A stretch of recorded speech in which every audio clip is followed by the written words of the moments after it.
ఓం శ్రీ సాయిరామ్.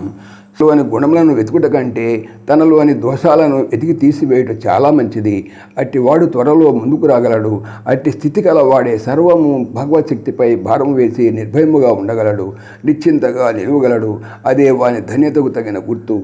మన అర్జునుడు అట్టి స్థితికి రాగలిగినాడు. సర్వ మానవులకు ఇట్టి స్థితిని రాగోరే అర్జునుని నిమిత్త మాత్రముగా పెట్టుకొని లోకములకు ఇటు అమృతము అందించెను. ఒకటి, మనం ఈ తరుణమున యోచించిన ఇది ఎవరి కొరకు అనేది చక్కగా తెలియగలదు. గోవుల కొరకు గోవు పాలు పితకనక్కర్లేదు. ఇక దూడ అయిన అర్జునుడ కడుపారా త్రాగినాడు. ఆ దూడకు అవసరం లేదు. గోవులు వాటి పాలు అవి త్రాగవు. పోని పిండిన వాని కొరకని తొలంతమా నిత్యతృప్తుడైన పరమాత్మకు అవి అక్కర్లేదు.